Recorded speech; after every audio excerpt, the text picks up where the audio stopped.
Bom dia, boa tarde, boa noite, meu querido, minha querida. É um prazer estar aqui com você. Você que nos ouve ou você que nos assiste, seja ao vivo, seja em gravação, saiba que é um prazer estar aqui. Eu que estou acompanhado por essas pessoas a qual tenho muito carinho. Nosso querido pastor Cláudio, seja bem-vindo. Nosso professor Ferrarese, a qual eu tenho o prazer de chamar de pai. É um prazer tê-lo aqui também, meu querido. E nós estamos aqui reunidos para o estudo da lição, de número 10, o nosso podcast da lição número 10, que tem como título Os Últimos Enganos de Satanás. Semana passada nós estávamos falando sobre a questão de Babilônia e já falamos aqui a questão muito importante da adoração, da idolatria. E hoje a gente vai falar um pouco sobre o que são esses enganos, né? O que será que Satanás tem preparado aí para esses últimos tempos? Mas para que a gente possa fazer isso, é necessário, claro, a presença do Espírito Santo conosco. Pedir para que o pastor possa fazer uma oração, então, pedindo essa presença. Oremos então. Senhor, nosso Deus Pai Todo-Poderoso, Criador dos céus e da terra, obrigado por mais um dia de vida e pelo privilégio que temos de ter a Sua palavra, estudar a Sua palavra, conhecer a Tua palavra, Senhor. Ilumina agora a nossa mente para que a gente consiga entender essa Santa Bíblia e que este entendimento possa também mudar as nossas ações. É o que eu peço em nome de Jesus. Amém. Amém. O nosso verso para memorizar dessa semana está lá em João 17, no versículo 17 também, que diz o seguinte: santifica-os na verdade. E ele termina falando, a tua palavra é a verdade. Bom, quando a gente fala sobre verdade, um dos versos acho que foi mais repetido nos últimos anos é a questão de conhecereis a verdade e a verdade vos libertará.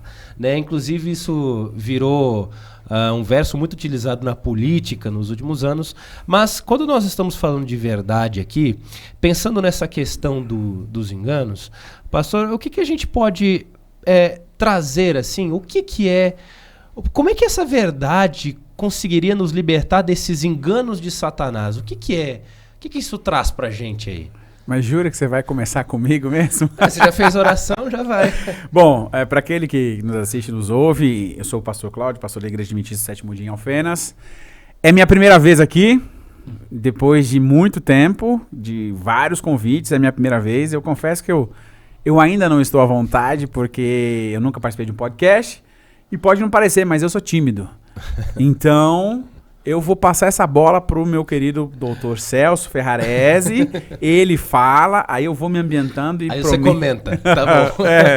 Então, papai, o que seria essa verdade? O que é isso? Bom, existe um princípio, digamos assim, princípio universal, de que você só consegue lidar com as coisas coerentemente, você só consegue lidar com as coisas de uma forma consciente quando você conhece essas coisas, né? Isso é um princípio do comportamento humano.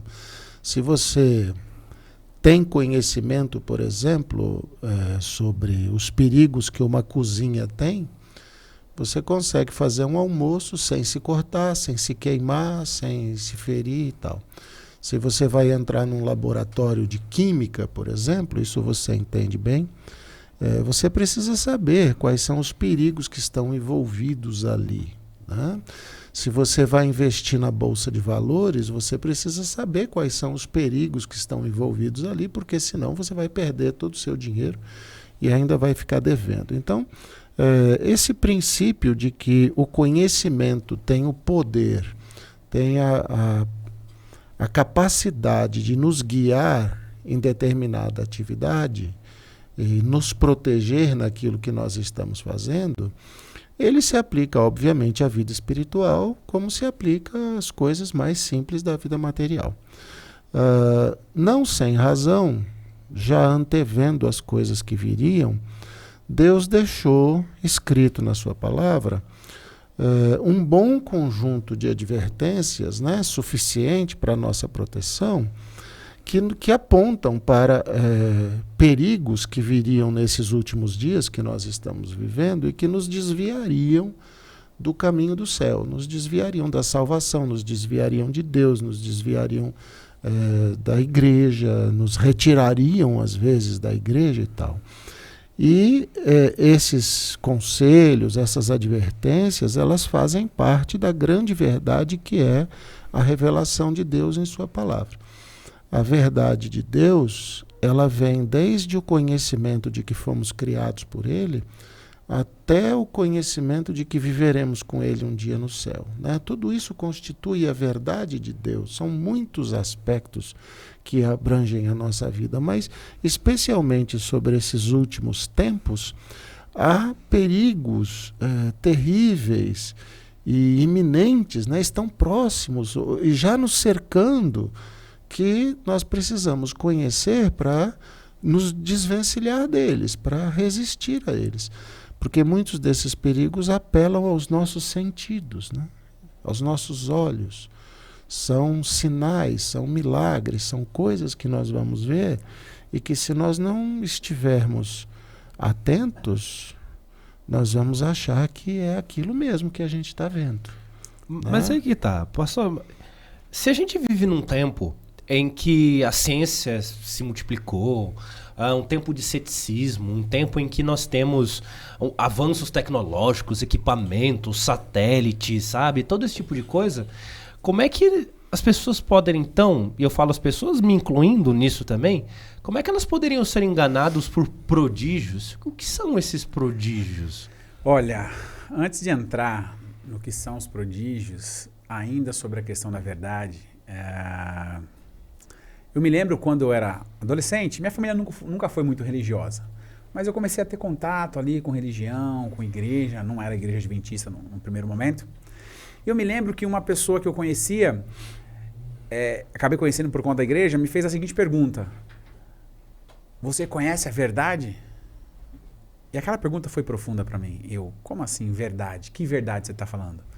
E na época ele estava se referindo ao conhecimento de Deus, da Bíblia, porque nós éramos pessoas que não tinham conhecimento de Deus, não tinham conhecimento da palavra, e a partir do momento em que, naquele contexto, né, a gente se tornou conhecedor da Bíblia, da palavra, do plano da salvação de Jesus Cristo, aí eu entendi o que ele estava querendo dizer com o conhecimento da verdade, e isso num primeiro momento.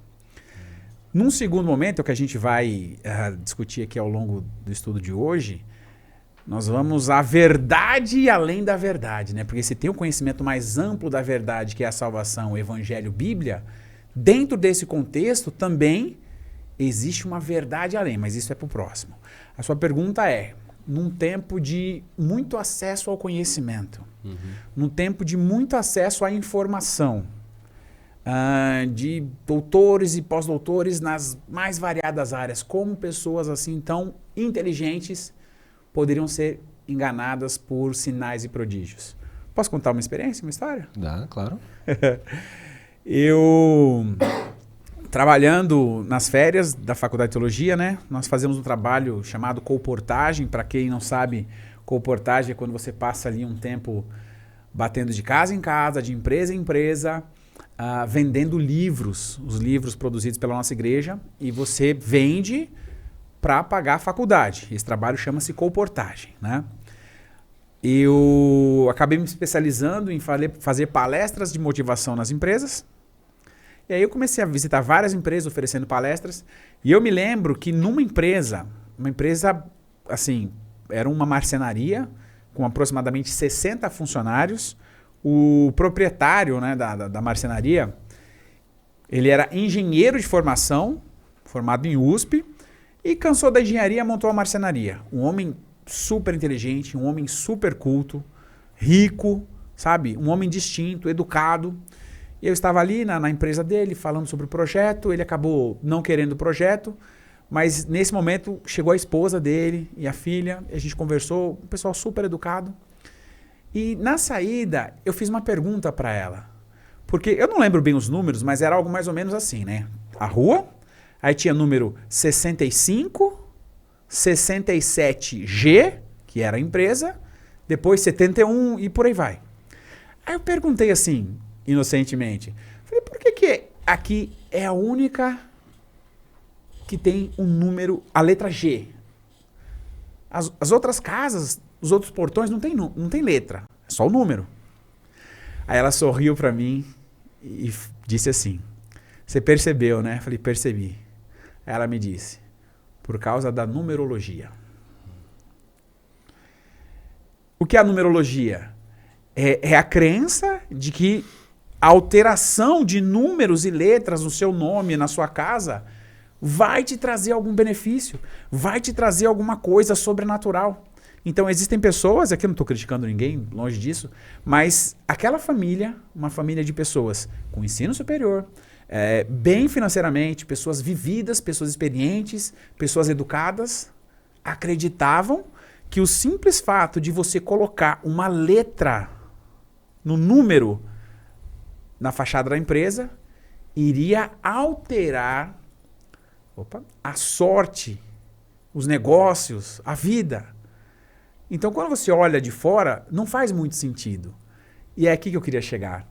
Por mais que o conhecimento esteja à disposição, por mais que as informações estejam à disposição, por mais que hoje o acesso a tudo isso seja muito mais fácil, existe um componente no ser humano que torna possível pessoas instruídas, pessoas inteligentes serem enganadas. E eu não sei que componente é esse, que nome você daria para esse componente, professor? Eu não sei, paixão, fé, eu não sei nomear esse componente.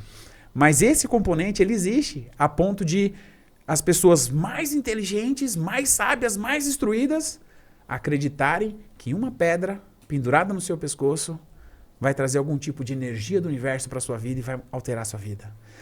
De acreditarem que a mudança de uma letra, um número, no seu documento, no seu nome ou na sua empresa, vai mudar a sorte da empresa. Então são coisas que transcendem o conhecimento, transcendem a formação e a informação.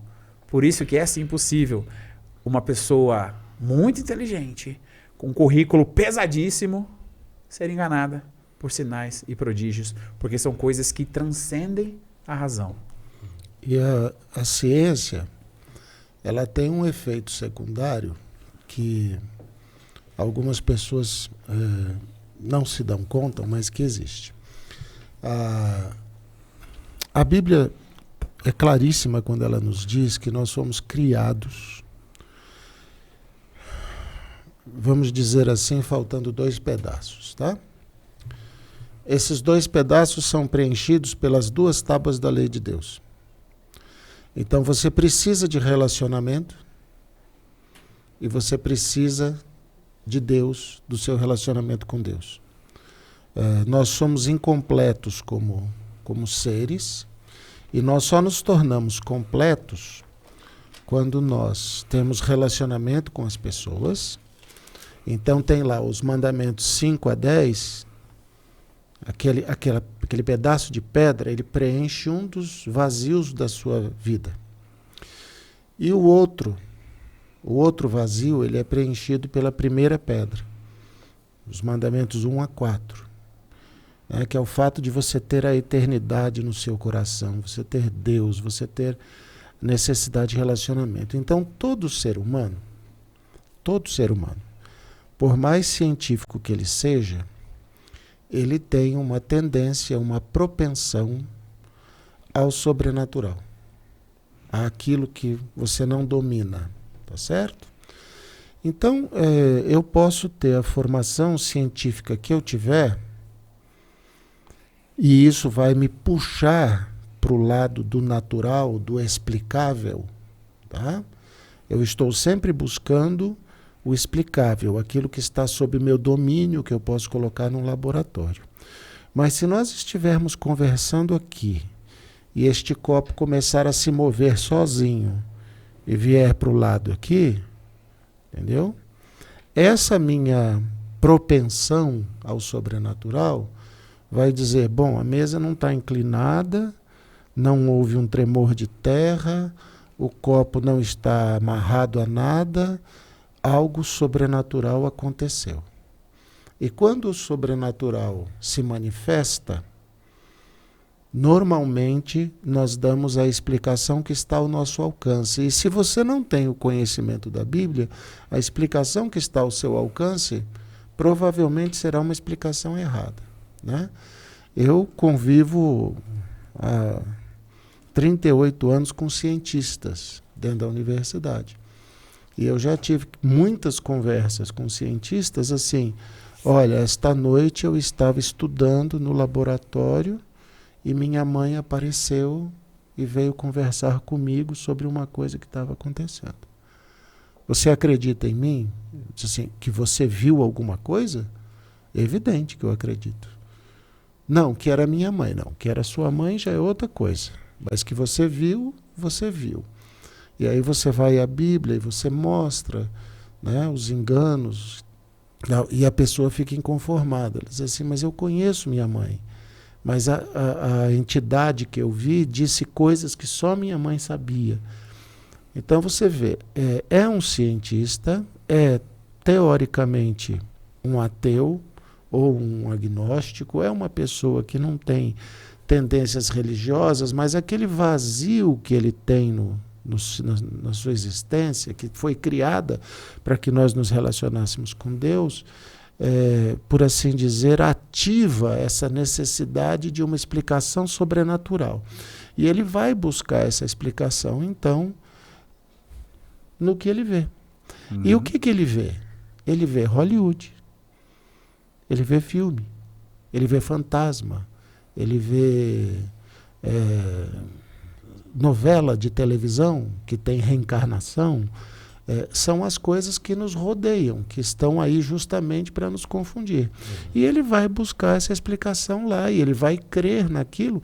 Por quê? Porque um dos aspectos mais difíceis da experiência humana é negar aquilo que o nosso sistema sensorial nos oferece. Então, você negar que você viu é muito difícil. Você negar que você sentiu, você negar que você foi tocado, você negar que a entidade apareceu e conversou com você, é muito difícil. Então, essas pessoas, elas estão tão propensas a serem enganadas, ou até mais, porque isso foge do mundo natural para elas e chama mais atenção, do que quaisquer outras pessoas com pequeno conhecimento científico. Então, esse é um dos trunfos, né, que o inimigo tem. Ele consegue enganar tanto a PhDs quanto a analfabetos com a mesma facilidade, apelando a essa natureza humana que busca o sobrenatural, porque foi feita para buscar a Deus, e também esse desconhecimento do que a Bíblia nos traz sobre esses temas, né? Pegando um gancho no que o professor disse, um texto bíblico, Eclesiastes capítulo 3, verso 11, diz o seguinte: Deus fez tudo formoso no seu tempo e também pôs a eternidade no coração do homem. Então, esse anseio pelo eterno, isso faz parte da natureza humana. Esse anseio será plenamente preenchido com o único eterno de verdade, que é Deus. Agora, se a pessoa não tem Deus, ele vai procurar preencher esse anseio pela eternidade, como o professor disse, com aquilo que ele vê, com o pouco conhecimento que tem, com a cultura que recebeu, não sei. Então, essa busca pelo eterno faz parte da natureza humana, porque Deus, segundo a Bíblia, colocou a eternidade no coração do ser humano. Já pegando um gancho, aproveitando que vocês estão falando de questão de cultura e tal, a gente pode afirmar então que desde os primórdios o ser humano ele vem sendo, como eu diria assim, atacado por Satanás, treinado para ter esta ideia de que a imortalidade então ela poderia ser alcançada através da cultura, através dessas aparições, desses prodígios, como a gente falou, né? A pessoa que vê a mãe. E aqui, querido e querida, você que está em casa, nada... de novo, isso aqui não é um ataque a nenhum tipo de religião, tá? Nenhum tipo de denominação que por acaso, né, comunique-se com espíritos ou coisas desse tipo, mas nós estamos apenas lendo as coisas que estão aqui na Bíblia, né, comentando sobre isso, sobre as passagens aqui. Nós queremos que o Espírito Santo é bem claro, a Bíblia é bem clara sobre isso, mas o espiritismo como um todo, ele é então uma arma de Satanás para nos afastar da verdadeira adoração? Desde o Éden, né? Olha, Desde o Éden. Esse é exatamente o tema que nós estudamos na lição, né? O título da nossa lição é Os Últimos Enganos. E nós, como Igreja Adventista do Sétimo Dia, cremos que o diabo, ele é o pai da mentira, segundo a Bíblia. Ele faz de tudo para afastar as pessoas de Deus, afastar as pessoas do conhecimento da verdade, e ele não mede esforço para isso. Mas nós cremos que existem duas mentiras, dois enganos, que são os mais eficientes, que são os que ele vai usar com mais força e afinco à medida que a gente se aproxima da volta de Jesus e do fim dos tempos. E o primeiro é esse que a gente já falou aqui de forma implícita, e vamos entrar mais diretamente agora, que é a crença de que existe vida pós-morte. Se tem uma crença que está enraizada na esmagadora maioria das religiões e culturas, cristãs ou não cristãs, é de que o ser humano possui dentro de si uma entidade que sobrevive à sua morte. E isso não é novo. O professor falou desde o Éden. O Éden. Então, é nesse assunto que a gente vai entrar agora. É um assunto assim, profundo. Nós precisaríamos de muito mais do que um podcast somente para abordá-lo. Mas respondendo a sua pergunta, sim. Sim. Nós não queremos aqui atacar religião nenhuma, sob hipótese alguma. Mas o nosso entendimento da Bíblia é que, sim, a vida após morte, a imortalidade natural do ser humano não é bíblico. É um engano diabólico com o intuito de afastar as pessoas da verdade e de Deus. Se a gente pegar aqui Gênesis 2, né? Eu falei desde o Éden, Deus tinha acabado de criar Adão e Eva. Então, Gênesis 2, verso 17, Deus faz uma proibição, que era a proibição de tomar da árvore que estava no centro do jardim. Essa árvore, obviamente, não era nada especial, ela não tinha poderes mágicos, aquilo era apenas um teste. E Deus diz, no dia em que dela comerdes, tu certamente morrerás. No capítulo 3, no verso 4, a serpente diz à mulher, certamente não morrerás. Então, há uma oposição direta entre o que Deus disse, né? Deus estava só explicitando para Adão e Eva um princípio universal do qual ninguém, nenhuma criatura pode se livrar, nem Satanás. Essa é a preocupação de Satanás, que é a seguinte: só Deus tem vida. A Bíblia diz isso claramente. Só existe vida em Deus. Só Deus tem vida. E o pecado faz separação entre nós e Deus. Então, a partir do momento que você peca, você se separa de Deus. E se você se separar da fonte de vida, assim como um ventilador que você tira da tomada para de rodar, um celular que acaba a bateria vai morrer, né? Então Deus estava dizendo isso: olha, o dia que vocês pecarem, vocês vão se separar de mim, e essa separação vai trazer morte. Isso não é um ato de vingança. Não é uma punição. É resultado natural. Tem gente que acha que Deus é vingativo, né? Por que eu não posso comer? Algumas pessoas, professor, já falaram isso para mim. Deus parece um menino mimado Quer dizer que se eu não concordo com ele, quer dizer que se eu não obedeço a sua palavra, se eu não o sigo, ele vai lá e me mata? Não. Não é isso. Isso é um efeito absolutamente natural do fato de nós sermos criaturas de Deus. E não podia ser diferente. Não podia ser diferente. Deus não tem como criar uma criatura que seja vida em si mesma. Isso não tem nem cabimento, um negócio desse. Né? Ele é Deus, ele cria e a vida emana de Deus. Por isso que a Bíblia diz que quando a gente morre, a vida retorna a Deus que a deu. Né? O pó volta à terra e a vida retorna a Deus que a deu. Deus é a fonte de vida. E Satanás vem e diz o contrário. Não. Vocês não vão morrer, não. Né? Tanto que eu estou aqui comendo, a serpente estava comendo a fruta e não morri. Entendeu? Eva, talvez ali, tenha sido induzida a achar que a morte era uma morte instantânea. Né? Comeu, morreu. Na hora. Não é até porque isso, ela nem né? sabia o que era morte, né? Não tinha ideia do que fosse. Depois disso, né, depois desse primeiro engano, isso se multiplicou sobre a terra por todos aqueles que seguiram os caminhos de Satanás.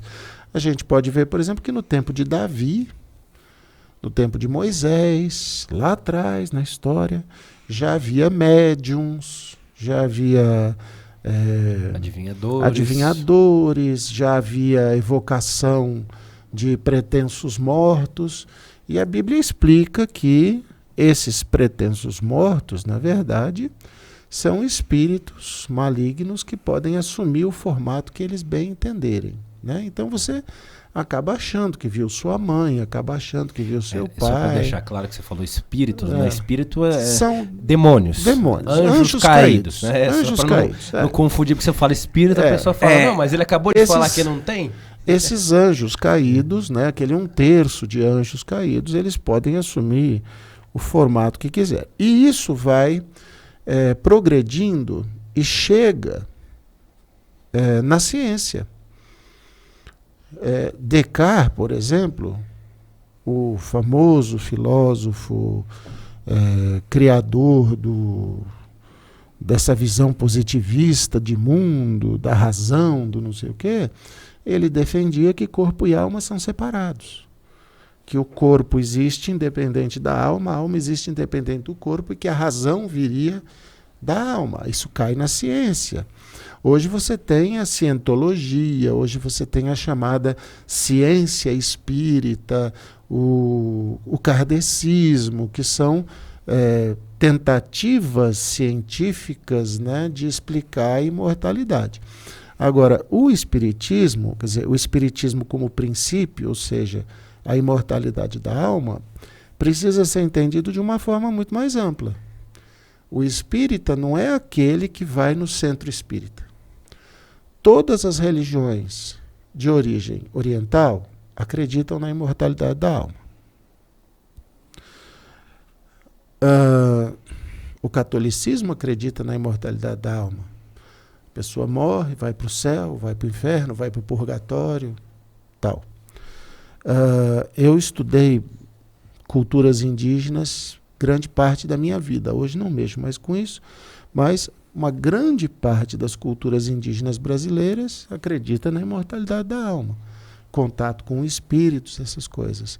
Tribos africanas, né, são praticamente todas as religiões africanas lidam com a questão da imortalidade da alma como um princípio natural. Então, a ideia de que a alma é imortal, ela não está só no centro espírita.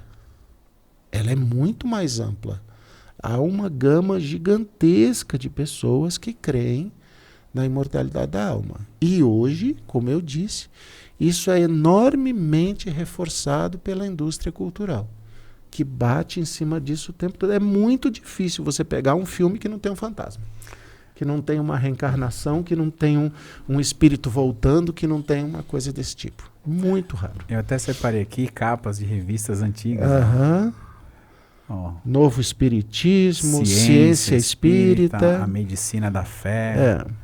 vozes do além. Na verdade, dentro do próprio cristianismo, aqueles que acreditam que existe uma entidade dentro do ser humano que sobrevive à morte do corpo, eles são a maioria. Nós que cremos diferente é que somos a minoria. A grande maioria. A grande maioria. Não é só assim, metade mais um, não. Não. É a grande É mais do que maioria. 2/3, né? É uma maioria qualificada, né? E aí, pra gente continuar então nesse tema, essa é uma das armas, como a gente viu, né? Uma outra questão que tem a ver com a lição, inclusive, da semana passada, falando sobre Babilônia, a lição fala um pouco sobre a questão da adoração ao sol. Mas a grande chave aqui é a questão da adoração. O que assim a gente pode trazer para os tempos atuais, se a gente imaginar, por exemplo, aquela questão de Babilônia em relação ao Deus Sol. Lembrando que o Deus Sol não é uma exclusividade de Babilônia, né? A gente tem os egípcios, tem os babilônicos, os próprios gregos tinham os deuses relacionados a vários, né? Colheita, enfim, mas também tinha Apolo era o deus do sol. Enfim, o que a gente pode trazer em relação a essa questão da adoração? E eu não falo só do sol, mas a adoração de uma maneira geral seja das coisas do mundo, seja a questão, por exemplo, de um dia, seja o dinheiro, tudo isso. Mas o que essa adoração tem a ver com o chamado que é feito da saída de Babilônia, que a gente falou até um pouco semana passada? O que a gente pode tirar disso aí? Olha, nós estamos estudando Apocalipse 14. Mas se você voltar um capítulo para o Apocalipse 13, veja, aqui na verdade é uma sequência. Apocalipse 12, 13, 14, que seria a parte central do Apocalipse. O 12 diz o seguinte, o dragão, como o dragão atua. Então, se você olhar rapidamente o 12 e ler na sua casa, você vai ver o seguinte. O dragão, ele tenta destruir o menino. Aqui tem uma visão, é meio simbólico, mas é tranquilo. Uma mulher, essa mulher representa a igreja, depois a gente explica um pouquinho mais sobre isso. Essa mulher está grávida e ela dá luz a um menino. E a Bíblia diz aqui no capítulo 12, verso 5. Cadê? É o 5, 6. Isso, ela deu a luz a um filho. Isso, não, verso 4. A sua cauda arrastou a terça parte das estrelas do céu, os quais lançou para a terra. E o dragão se deteve diante da mulher que estava para dar a luz, a fim de devorar o filho quando nascesse. Então, é o dragão tentando devorar o menino. O dragão é o diabo, o menino é Jesus. Mas o menino foi arrebatado para o céu. Ele não conseguiu devorar o menino. Então, ele se volta para a mulher. O verso 13 diz, mulher, simbolicamente, que representa a igreja. Quando o dragão viu que tinha sido atirado para a terra, perseguiu a mulher que tinha dado à luz ao filho. E num primeiro momento ele não consegue destruir a igreja, depois a igreja toma outros rumos, e o verso 17 termina dizendo, o dragão ficou irado com a mulher e foi travar guerra com o restante da descendência dela, ou seja, os que guardam os mandamentos de Deus e têm o testemunho de Jesus. Então, essas são as ações do dragão, do diabo, ok? Ok. O capítulo 13 traz uma ampliação do 12, como o diabo persegue o remanescente. O que sobrou da mulher. E se você olha principalmente a segunda besta, que é a partir do verso 11, diz assim, vi ainda outra besta emergir da terra, tinha 2 chifres, parecendo cordeiro, mas falava como dragão. Verso 12, exerce a autoridade da primeira besta na presença dela e faz com que os moradores da terra, com que os habitantes da terra adorem a primeira besta. Então, o instrumento utilizado aqui pelo dragão, por meio das bestas, o instrumento utilizado aqui é a adoração. Já foi a perseguição? Já. Continua sendo? Sim. Voltará a ser? Sim. Mas o grande X da questão aqui, em Apocalipse 12, 13 e 14, principalmente o 14, que é o que a gente está estudando, é a adoração. Veja, o professor falou sobre o desejo que o ser humano tem de adorar alguma coisa. Lembra do texto de Eclesiastes? Deus colocou a eternidade no coração do ser humano. E pelo fato de ter essa eternidade dentro de si, o ser humano, ele precisa adorar alguma coisa. Foi o que a gente falou lá no começo. Quando ele conhece a Deus, ele vai adorar a Deus. Se ele não conhece a Deus, ele vai adorar alguma coisa. Nem que seja a si mesmo, né? O professor, eu ia chegar no si mesmo, que era o terceiro. Ó. O professor falou sobre as culturas não cristãs. Ele adorava a natureza. O jacaré, a árvore, o rio. Quando olha para o céu, qual é o maior astro que aparece no céu? O sol. Então, nada mais justo do que adorar o sol, que é o maior. E essa adoração ao sol, como você mesmo disse, ela está em vários contextos, várias religiões, porque o sol é visto por todos. Então, a adoração é o ponto-chave da questão. Em Apocalipse 14, que é o nosso foco aqui, qual é o apelo? O apelo do primeiro anjo é: temam a Deus, deem glória a Ele e adorem o Deus Criador. É como se a Bíblia dissesse assim: como a adoração é inevitável, adore o ser correto. Adore o Criador. É para a próxima lição, talvez, mas o verso 9, ao falar sobre o terceiro anjo, diz assim: seguiu-se a este outro anjo, o terceiro, dizendo: se alguém adora a besta e a sua imagem, esse receberá o vinho da ira de Deus. A adoração, ela é inevitável. Como o professor falou, veja, ou você adora a Deus, quando você conhece a Deus, você tem a possibilidade de adorá-lo. Se você não conhece o Deus verdadeiro, o Deus criador, você vai adorar outros deuses, outras entidades, e em última instância, isso acontece muito na nossa sociedade moderna atual, a pessoa adora a si mesma. Ela é o seu próprio Deus. Como ela não acredita no Deus Criador, como ela não acredita em outras entidades sobrenaturais, ela criou o seu próprio Deus ao se olhar no espelho. A necessidade de adoração, ela nunca cessa. Ela nunca cessa. Uns vão adorar a ciência, uns vão adorar ídolos pop, né? E se rasgar por eles. Outros vão egoístamente adorar a si mesmos. Mas um aspecto interessante sobre isso é que, por saber dessa necessidade humana, o inimigo vem trabalhando tempo a tempo elementos que puxam para si essa adoração, sempre de forma indireta. Por quê? Porque, diferente de Deus, ele não pode se revelar a todas as pessoas como o inimigo de Deus, entendeu? Cristo pôde vir aqui se revelar como filho de Deus. E isso, né, atraiu o mundo a si. Mas se o diabo vier e se revelar a todos como o inimigo de Deus, como né, ele é, com a maldade que lhe é inerente já, ele não vai atrair muitas pessoas. Então ele usa... Né? Olha a frase. Você ouviu a frase que ele disse? Ele disse, ele não vai atrair muitas pessoas. Ele podia ter dito, ele não vai atrair ninguém. Mas não seria verdade. Por quê? Porque mesmo que ele venha e se mostre como ele é, o inimigo de Deus, o demônio, o Satanás, ainda assim... atrairia muitos. Atrairá pessoas. Porque atrai. Existe a igreja de Satanás, existe, né, os adoradores do demônio, essas coisas. Mas ele perderia muito espaço. Então o que ele faz? Ele usa essa mistura de aparência de bondade, aparência do que é bom, para indiretamente desviar as pessoas de Deus. Um desses aspectos tem a ver com a adoração do sol, né? Ninguém nega a importância e a relevância do sol para a nossa saúde, para a agricultura, para a vida na terra, né? Quando Deus criou o sol, ele criou já com todas essas propriedades e tal. Então, você puxa lá os egípcios, adoradores de Ra, né? Do Deus Sol. Depois vem um dos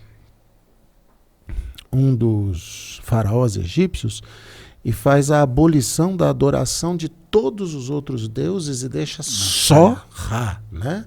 Só o Sol, né? Um Deus único. depois ele é morto e volta ao politeísmo. Isso passa para assírios, para sumérios, para... Né?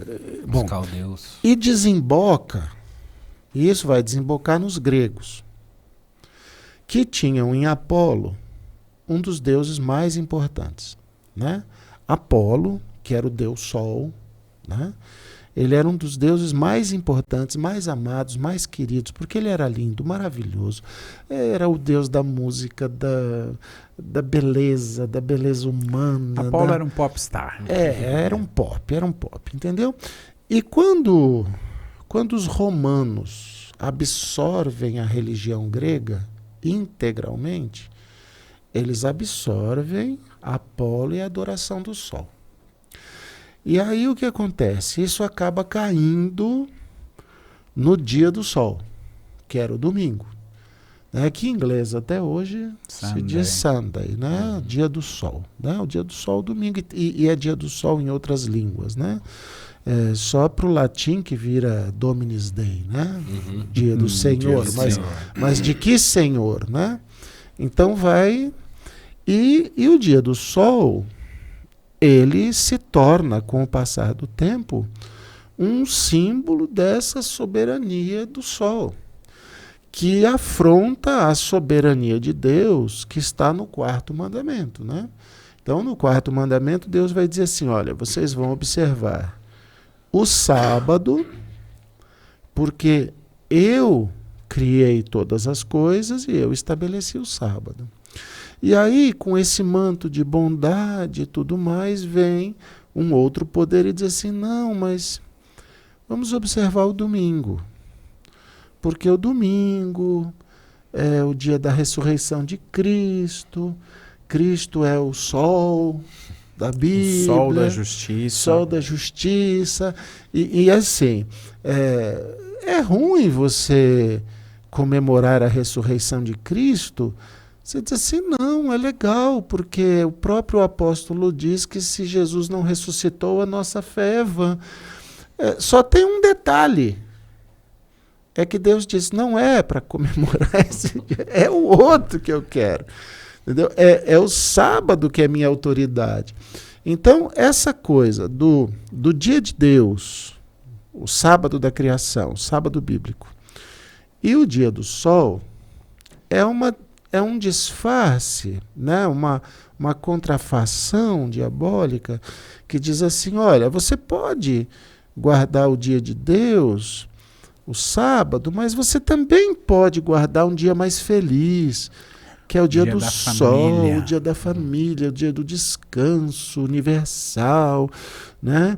E isso não vai te fazer mal. Pois é, vai fazer mal.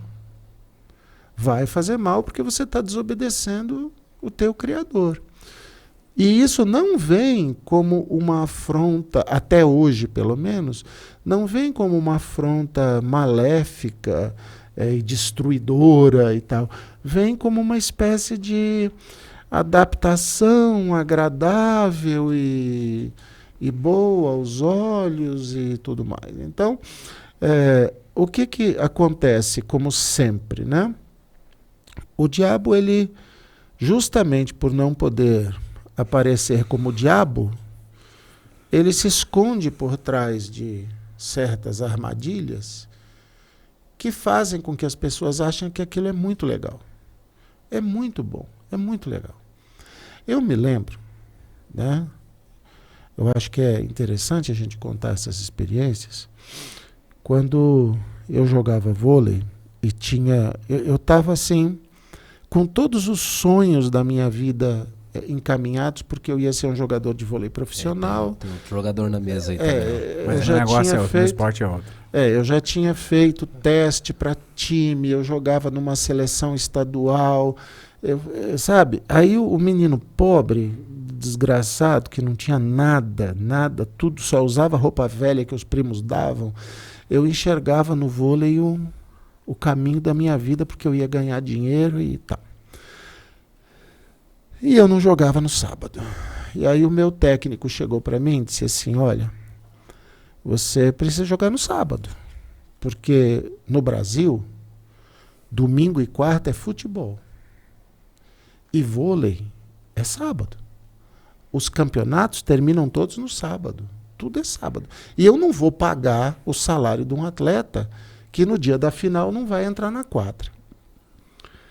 Aí eu disse assim, então eu vou ter que largar, porque eu não posso, a minha religião não permite. E ele virou para mim e ele disse uma coisa que eu guardo até hoje, assim, no fundo do meu coração. Ele disse assim, você acha que o seu Deus é tão mau que ele não permitiria que você praticasse esporte, que é uma coisa boa para a sua vida, boa para a sua saúde, e que vai realizar os seus sonhos e que vai permitir que você mude de vida, né? E aquilo me feriu de um tanto, porque eu dizia assim, cara, tem sentido, né? Se Deus é bom, ele vai querer o que é melhor para mim. Mas, graças a Deus, deu um estalo na cabeça e eu respondi para ele e disse assim, e você acha que eu seria tão mal que desobedeceria o Deus que me deu a vida? Nada do que eu tenho teria valor. Eu tinha o quê? Acho que 18 anos, cara. 18 anos. Ele disse assim, nada do que eu tenho existiria se Deus não tivesse me dado a vida. Então, veja, como que a tentação chegou.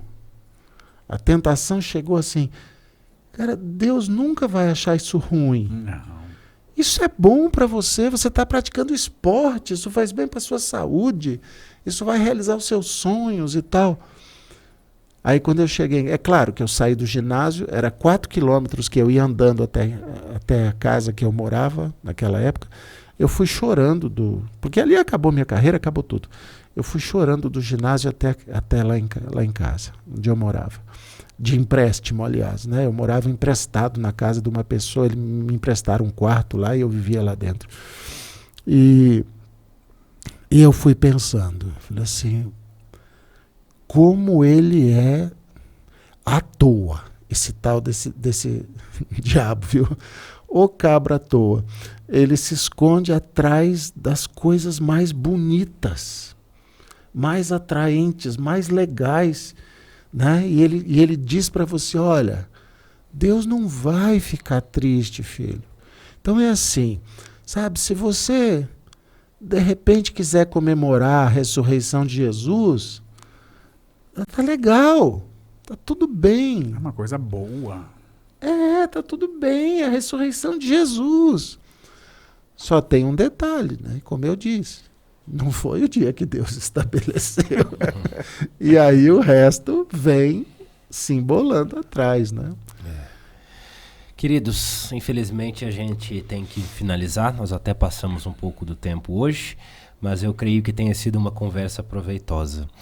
Eu não posso deixar de fazer o apelo que eu sempre faço aqui no final, que você que está na sua casa, estude a sua Bíblia. Se possível, se tiver a lição, não deixe de estudar a lição, estude todos os dias. Se você não tem acesso à lição, mas como está nos ouvindo pela internet, procure no Google lá, lição da Escola Adventista, lição da Escola Sabatina. Você acha de graça no site da CPB inteira, com todos os poréns, para você poder estudar. E se você quiser saber mais sobre esse assunto e outros assuntos que nós já comentamos, às vezes assuntos até difíceis, como da semana passada que falava sobre a Babilônia, as mensagens angélicas e muitos outros assuntos, é só você acessar aí www.evangelismoalfenas.com.br. Inclusive, se você já acessou, você viu que a foto desse senhor aqui está lá, né? Então, se você baixar um pouquinho, você vai ver lá a foto dele. Nesse site, na parte de módulos, lá nos módulos teológicos, você vai encontrar mais de 100 lições, falando sobre tudo. Sobre o Apocalipse, sobre vida financeira, sobre saúde, sobre a história da redenção e o trabalho que Jesus já fez aqui e faz por esta terra. Enfim, conteúdo não falta. Que o Espírito Santo possa te abençoar para que você tenha vontade de ir lá, ler e aprender um pouco mais, porque como nós vimos hoje, vai ser essa verdade, este estudo que vai nos libertar destes, como a lição fala, este aparente caminho direito, mas um caminho que leva à perdição. E se tem dúvidas, procure mais.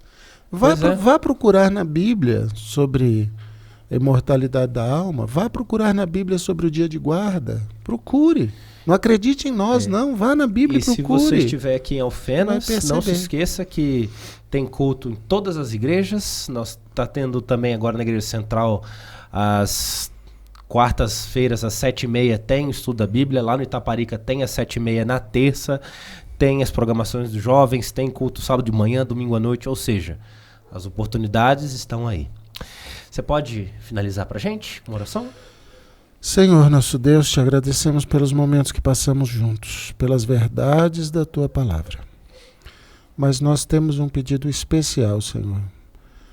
As pessoas que nos assistiram e que ainda têm dúvidas sobre esses temas da imortalidade da alma, do dia de guarda, que o Teu Espírito possa tocar os seus corações e que elas busquem profundamente na Tua Palavra e apenas na Tua Palavra as respostas verdadeiras que conduzem à salvação, ao encontro com o Criador. Nós sabemos, Senhor, das muitas dificuldades que todos temos tido nesses dias finais, mas confiamos na Tua proteção e na direção que o Senhor nos dá por meio da Tua Palavra e da Tua Igreja. Pedimos que o Senhor esteja com cada ouvinte, com cada pessoa que nos viu aqui, e que o Senhor esteja também com os líderes da Tua Igreja nesta cidade e com o trabalho que está sendo realizado. Isso nós te pedimos sem nenhum merecimento. Pedimos confiados no nome do Senhor Jesus. Amém. Amém.